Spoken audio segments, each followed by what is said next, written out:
안녕하세요. 제레미의 신나는 문법 14번째 시간입니다. 오늘은 수동태 두 번째 시간이죠. 지난 시간에는 수동태의 기본, 능동에서 수동으로 바꾸는 것을 배웠다고 하면은 오늘은 수동태에서 응용편에 해당되는 4형식과 5형식의 수동태에 대해서 배워보도록 할게요. 자, 지난 시간에 얘기했던 것처럼 수동태를 만들기 위해서는 반드시 주어, 동사, 목적어가 있어야 됩니다. 목적어 없는 1형식 문장이나 2형식 문장은 수동태를 만들 수가 없다고 했죠. 물론 목적어가 있다 하더라도 수동태가 안 되는 resemble 같은 예외적인 부분도 있지만, 자, 기본적으로 주어, 동사, 목적어가 있어야지 수동태 문장으로 변형할 수가 있어요. 자, 근데 오늘 배울 4형식의 수동태와 5형식의 수동태는, 자, 목적어 외에도 또 다른 것들이 더 붙죠. 자, 첫 번째부터 한번 살펴보도록 합시다. 자, 4형식의 수동태입니다. 자, 4형식의 문장 구조는 어떻게 돼요?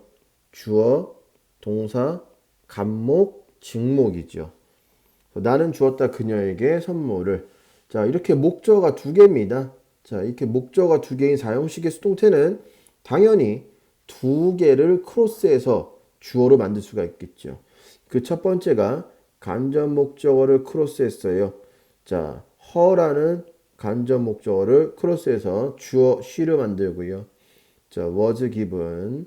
자, 동사가 내려왔죠. 그 다음에 a gift by me.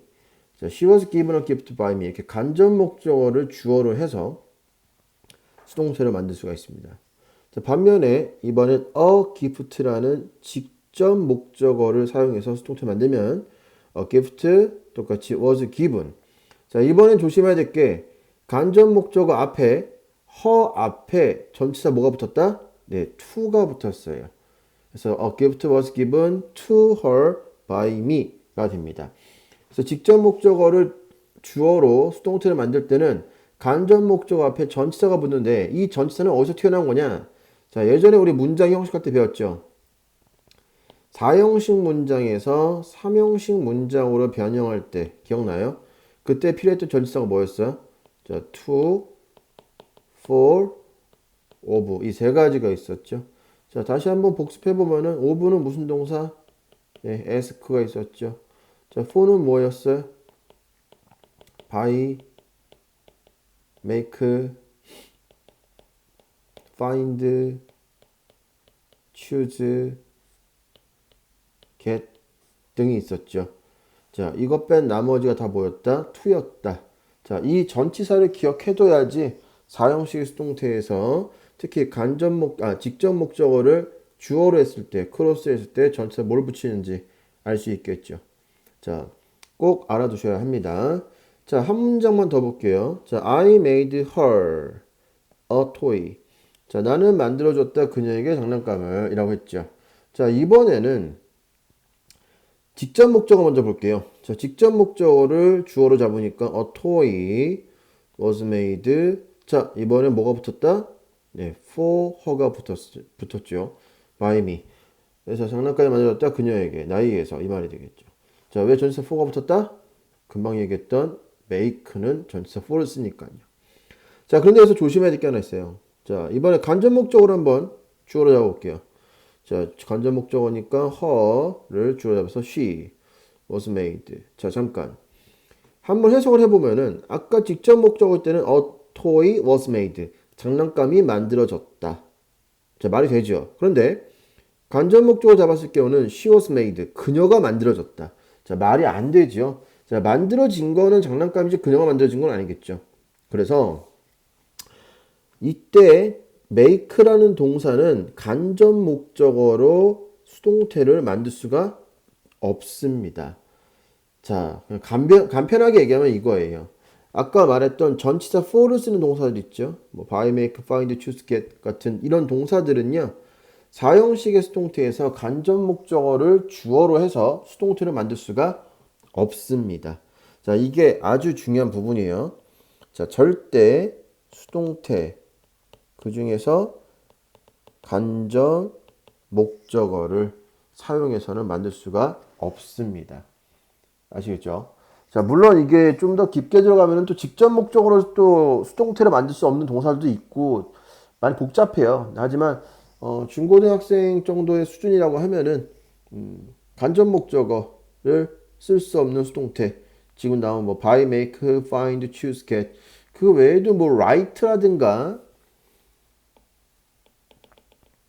send, 편지 같은 동사들도 역시 간접 목적으로 사용할 수가 없습니다. 자, 아시겠죠? 자, 그럼 다음 오형식으로 갈게요.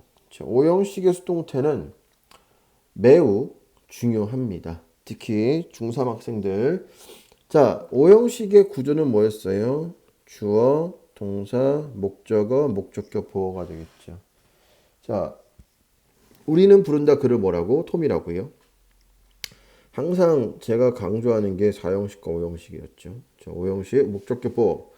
자, 이것도 역시 수동태로 바꾸면 어떻게 된다? 자, 목적어가 힘이니까 he is called Tom by us가 됩니다.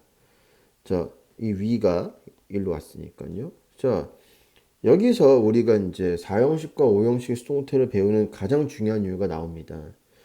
자, 지난 시간 선생님이 뭐라고 그랬어? 수동태라는 것은 목적어가 주어 자리에 오고 주어가 목적어 행위자 자리에 가기 때문에 사실 비동사 PP 다음에는 목적어가 없어요. 그런데 이 4형식과 5형식의 수동태를 보면은 자 보세요. 자, was given이라는 BPP 뒤에 뭐 있어? gift 있죠. is called라는 BPP 뒤에 뭐 있어? 톰이 있죠. 수동태인데 뒤에 명사가 있단 말이에요. 일반적으로 명사가 오려면은 능동의 문장이죠. 뭐 I, like, you처럼요. 그렇죠? 그런데 수동태는 원래 없단 말이에요. 하지만 4형식의 수동태와 5형식의 수동태에서는 뒤에 이렇게 직접 목적어나 목적격 보어가 남아있을 수가 있단 말이에요. 자, 이 부분이 사실 고등학교 학생들한테도 상당히 중요한 부분입니다. 아시겠죠? 수동태라는 것은 비동사 플러스 과거 분사 뒤에 사실 뭐가 없어요. 행위자밖에 없어요, 거의. 그런데 4형식과 5형식 수동태는 이렇게 직접 목적어나 목적격 보호가 남아있을 수가 있기 때문에 우리가 이게 수동인지 능동인지 구별하는데 좀 어려움을 겪을 수가 있습니다. 알겠죠? 자, 그 다음 5형식 하면 가장 유명한 그리고 중요한 동사가 뭐예요? 바로 사역동사가 되겠죠. 자, 사역동사의 수동태를 한번 봅시다. 자, I made my son clean his room. 자, 사역동사가 중요한 이유가 뭐였어요? 이렇게 목적어, 목적격 보호 잘라주고. 자, 사역동사가 5형식에 쓰이면은 목적격 보호로 뭐가 온다? 무조건. 그렇죠. 원형, 부정사가 오죠. 절대 to를 붙이면 된다, 안 된다? 안 된다. 자, 이걸 수동태로 만들어 볼게요. 자, 목적어가 my son이니까 my son was made. 자, 수동태에서 사역동사가 수동태로 되면은 원형 부정사였던 목적격 보호에 다시 뭐가 붙는다? 예, to가 붙습니다. 이게 중요하죠. My son was made to clean his room by me가 됩니다.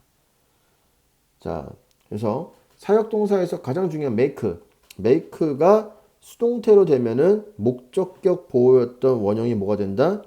to clean이 된다. 알겠죠? 자, 하나만 더 볼게요. My dad let me go out이 되겠죠. 아빠가 허락했다. 내가 뭐 하도록? 외출하도록. 자, 근데 이번에는 let은 자, 수동태로 변하면서 I was let이라고 쓰는 게 아니라 I was allowed로 변신하게 됩니다. 아시겠죠? 자, I was allowed로 변신을 하고 그리고 아까 원형 부정사였던 go가 뭐가 된다? 역시 마찬가지로 to go가 된다. 그래서 I was allowed to go out by my dad. 그래서 우리가 뭐 가끔 이디엄 표현으로 be allowed to라는 거 외웠죠. 뭐뭐 하도록 허락받다라고. 그게 바로 여기서 나온 겁니다. 자, 절대 let은 수동태로 변하면은 be let이 아니라 was allowed로 변신한다는 거.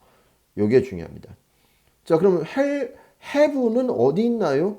자, 사역동사 have는 애시당초 수동태를 쓰지 않습니다. 뭐 일반 동사 have, 뭐 가지다, 먹다 have도 당연히 수동태를 쓰지 않아요. 물론 아주 어려운 문법에 들어가면은 have로 수동태를 쓰는 경우가 있긴 하지만 통상적인 중고등학교 교과 과정에서는 have를 가지고 그게 어떤 have이든 간에 사역이든 아니면 일반 동사에 먹다, 가지다의 have든 전혀 수동태로 사용하지 않습니다. 아시겠죠?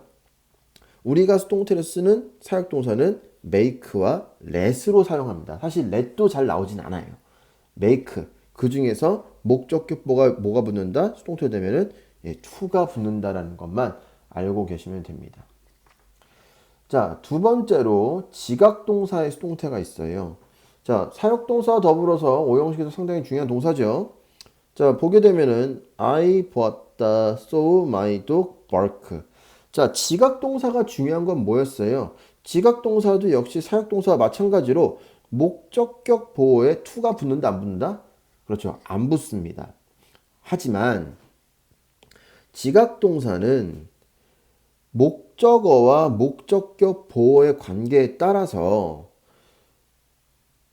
바로 능동일 경우에는 현재 분사가 올 수가 있었죠. 자, 그래서 개가 짖는 건 당연히 능동의 경우이죠. 그러니까 이때는 원형 부정사 bark도 되고 현재 분사 barking도 된다는 거였죠. 이게 중요했죠. 마찬가지입니다. 이것도 수동태를 변환하게 되면은 my dog was seen. 자, 여기서 중요한 거는 이겁니다. 만약에 주어진 문장의 목적격 보어가 bark라는 원형이었다. 그러면 당연히 아까 사역동사와 마찬가지로 to 부정사를 붙여주게 됩니다. 하지만 주어진 문장이 barking이라는 현재 분사를 쓰였다. 그럼 이때는 건들면 안 돼요. 그냥 barking만 써야 됩니다. 아시겠죠? 자, 지각동사가 중요한 건 그거예요. 목적격 보호가 뭐가 나오냐에 따라서 당연히 수동태에 변해서 형태가 바뀌겠죠. 자, 원형 부정사가 나오면 어떻게 된다? to 부정사를 바꿔준다. 현재 분사가 나오면 어떻게 한다? 그냥 써준다. 자, 여기까지가 수동태의 가장 중요한 부분이었습니다.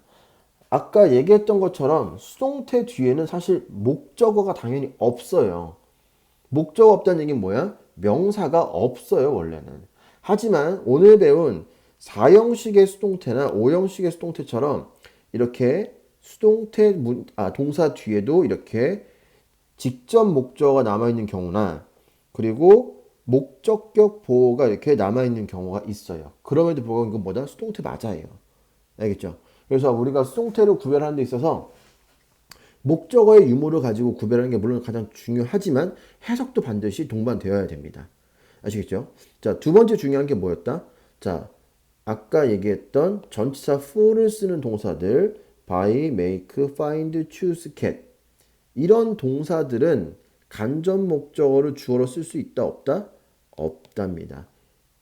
아시겠죠? 자, 그 다음 사역동사는 당연히 원형 부정사에서 to가 붙는다. 수동태를 변신하면은. 자, 지각동사는 원형 부정사일 때는 to 부정사로, 현재 분사일 때는 현재 분사 그대로 써준다.